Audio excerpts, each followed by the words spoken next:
কিছু দূষণ হয় নাই। দূষণ যেটা বলছে, যারা করছে, যে শান্তিনিকেতন মেলাটা বন্ধ করেছে তারাই করছে। হাট বন্ধ করে দেবে, বিষাক্ত আন্দোলন হবে, ওটা বোলপুরকে লক করে দেবো। দোলের দিন শান্তিনিকেতনের সোনাঝুরির খোয়াইহাটে সম্ভাব্য বসন্ত তাণ্ডব রুখতে বীরভূমের জেলা শাসক ধবল জৈনকে চিঠি দিয়েছেন পরিবেশবিদ সুভাষ দত্ত। বল্লভপুর অভয়ারণ্যের সংরক্ষিত বনাঞ্চলের অন্তর্গত এই খোয়াই এলাকায় প্রতি বছর বসন্ত উৎসবের দিনে ব্যাপক জনসমাগমে পরিবেশের ক্ষতি হয় বলে অভিযোগ তাঁর। চিঠিতে প্রশাসনিক হস্তক্ষেপ, কঠোর নজরদারি এবং সংরক্ষিত অরণ্যে অনিয়ন্ত্রিত প্রবেশ রুখতে প্রয়োজনীয় পদক্ষেপের আর্জি জানানো হয়েছে। যদিও জেলাশাসক জানিয়েছেন তিনি এখনো ওই চিঠি পাননি। পরিস্থিতির গুরুত্ব বিবেচনা করে এবছর বসন্ত উৎসব না করার সিদ্ধান্ত নিয়েছে হাট কমিটি। এক সময় জাঁকজমক করে বসন্ত উৎসবের আয়োজন করত বিশ্বভারতী। করোনার পর থেকে সীমিত পরিসরে বসন্ত বন্দনার আয়োজন হচ্ছে। এই বছরও 6 মার্চ অনুষ্ঠান থাকলেও বহিরাগতদের প্রবেশাধিকার নেই। ফলে বহু পর্যটক সোনাঝুরি খোয়াইয়ের দিকে তাকিয়েছিলেন।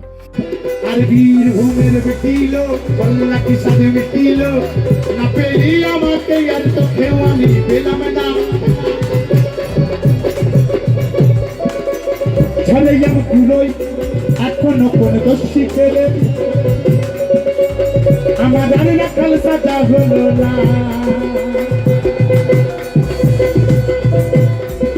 লাল মাটির সাজানে চিঠিতে সুভাষ দত্ত লিখেছেন, আবিরের রং, প্লাস্টিক ও খাবারের বর্জ্যে এলাকা দূষিত হয় এবং অরণ্যের স্বাভাবিক পরিবেশ ও মাটির গঠন ক্ষতিগ্রস্ত হয়। অন্যদিকে হাট কমিটির দাবি, পরিবেশ রক্ষা ও আইন মেনে চলার স্বার্থেই বসন্ত উৎসব আয়োজন না করার সিদ্ধান্ত নেওয়া হয়েছে। তবে উৎসব বন্ধের খবরে স্থানীয় ব্যবসায়ী ও পর্যটকদের একাংশের মধ্যে হতাশা দেখা দিয়েছে। অত্যন্ত দুঃখের সঙ্গে জানাচ্ছি, এই বছর আমরা বসন্ত উৎসব খোয়াইহাটে পালন করছি না। কারণ দেখুন, এখানে এবছর 2025-ও আমরা বসন্ত উৎসব করিনি, 2026-ও করছি না। কারণ হচ্ছে, এক পরিবেশ নষ্টের জন্য একটা কেস হয়েছে, আমরা জানেন।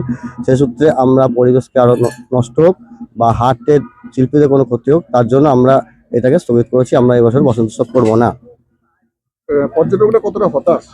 পর্যটকরা তো আসে এবং পর্যটক ঢল নামে, কিন্তু সেটা আমাদের এড়িয়ে চলার জন্য কিন্তু করতে হবে। কারণ আমরা এখান থেকে এত লোকের রুজি রুটি মরবে, সেটা আমরা চাই না, এবং আমাদের পরিবেশ নষ্ট হোক সেটাও আমরা চাইবো না। সে সূত্রে আমরা এবছর বসন্ত উৎসব পালন করছি না। তার পরিবর্তে কি করা হবে? তার পরিবর্তে যেমন হাট বসে তেমন হাট বসবে। পরিবেশ দূষণটাও আমাদের মাথায় রাখতে হবে। জায়গাটা তো খুবই সুন্দর, কিন্তু এটা খুব হতাশ এখানকার মানুষজন এই ব্যবসার উপরেই যেহেতু তাদের এই চলে, তো উৎসবটা বন্ধ না করলেই ভালো হয়। উৎসব আয়োজন করা হচ্ছে না, হাট কমিটি সিদ্ধান্ত নিয়েছে। কিভাবে দেখছেন ব্যবসায়ী হিসাবে? এটা একদম উচিত নয়। কেন এই বসন্ত উৎসবটা করেছিল রবীন্দ্রনাথ ঠাকুর। এই শান্তিনিকেতনে আমরা মানে ভোর 4টার সময় গিয়ে দোকান লাগাতাম, আর যা বিক্রি ছিল আর শান্তিনিকেতনে যেসব কাস্টমার ছিল সেগুলো সব নষ্ট হয়ে গেছে। সোনাঝুরি বন্ধ করেছে, মঙ্গল বুধবার 2 দিন বন্ধ করবে, এটা খুব অন্যায় কথা। কেন আমরা সারা বছর ব্যবসা করছি, আর এই যদি দোল উৎসবে বন্ধ করে দেয়, তাহলে আমরা কি করে খাবো বলুন? গরিব মানুষ আমরা কেটে করে যে হাতের কাজগুলো, শিল্প কাজগুলো আনি। আমরা তো শিল্প মানুষ, আমরা তো কিনে এনে বেশি না, আমরা নিজে মালটা বানাই। আমি ইন্টারন্যাশনাল ভাইরাল আছি এই হাটে। কিন্তু দূষণও তো হচ্ছে বলে অভিযোগ। কিছু দূষণ হয় নাই। দূষণ যেটা বলছে, যারা করছে, যে শান্তিনিকেতন মেলাটা বন্ধ করেছে তারাই করছে। কি চাইছেন? আমরা চাইছি হাটটা সুস্থভাবে সুন্দরভাবে চলুক।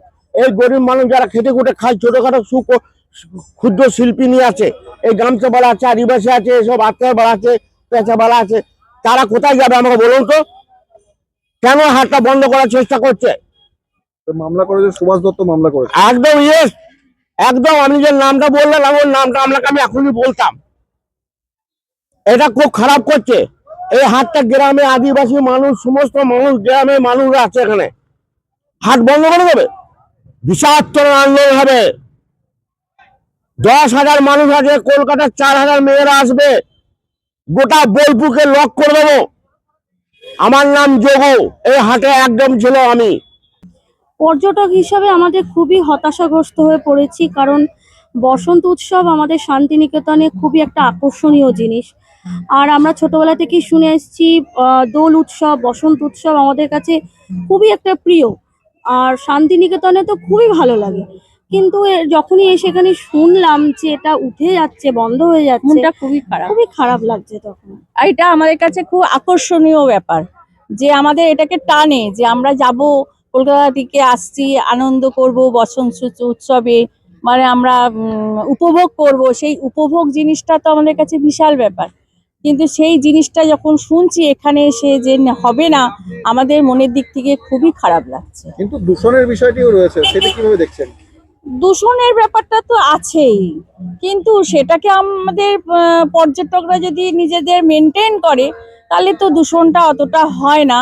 আর যারা অ্যাকচুয়ালি আনন্দ করতে ইচ্ছুক তাদের কাছে তো এটা খুবই ভাইটাল ব্যাপার।